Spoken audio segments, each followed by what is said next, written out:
Government nursing seat കിട്ടാൻ ആഗ്രഹിക്കുന്നവർ ഈ ഒരൊറ്റ തെറ്റ് ചെയ്താൽ എത്ര നല്ല റാങ്ക് ഉണ്ടായിട്ടും കാര്യമില്ലാതെ വരും. LBS റാങ്ക് ലിസ്റ്റ് വരുമ്പോൾ എല്ലാവരും റാങ്ക് നോക്കുന്ന തിരക്കിലായിരിക്കും. എന്നാൽ 90% വിദ്യാർത്ഥികളും രക്ഷിതാക്കളും അഡ്മിഷൻ സമയത്ത് വരുന്ന ഏറ്റവും വലിയ പിഴവ് ഓപ്ഷൻ രജിസ്ട്രേഷൻ നിസ്സാരമായി കാണുന്നു എന്നതാണ്.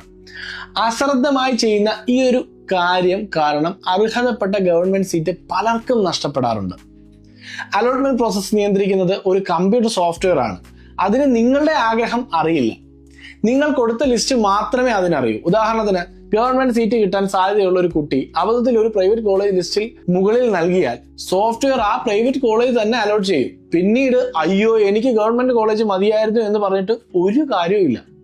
അതുകൊണ്ടാണ് കോളേജുകളുടെ മുൻഗണന പ്രയോറിറ്റി നിശ്ചയിക്കുന്നത് വളരെ പ്രധാനമാണെന്ന് പറയുന്നത്. വെറുതെ കുറെ കോളേജുകൾ ലിസ്റ്റ് ചെയ്യുന്നതിന് പകരം ഫീസ് കുറഞ്ഞതും മികച്ച ക്ലിനിക്കൽ സൗകര്യങ്ങളുള്ളതുമായ കോളേജുകൾ കൃത്യമായ ഓർഡറിൽ വേണം ഓപ്ഷൻ നൽകാൻ. അല്ലാത്ത പക്ഷം ലക്ഷങ്ങളുടെ ഫീസ് ബാധ്യതയാകും നിങ്ങൾക്ക് ഉണ്ടാവുന്നത്. നിങ്ങളുടെ റാങ്ക് അനുസരിച്ച് സേഫായി ഓപ്ഷനിൽ നൽകേണ്ടത് എങ്ങനെയാണെന്ന് കൃത്യമായി അറിയാമോ? എങ്കിൽ മാത്രമേ ആദ്യം അലോട്ട്മെന്റുകളിൽ തന്നെ മികച്ച കോളേജുകൾ ഉറപ്പാക്കാൻ കഴിയൂ. ഓപ്ഷൻ രജിസ്ട്രേഷൻ തെറ്റുകൾ ഒഴിവാക്കി അഡ്മിഷൻ നേടാൻ ആഗ്രഹമുണ്ടെങ്കിൽ താഴെ നഴ്സിംഗ് എന്ന് കമന്റ് ചെയ്യൂ.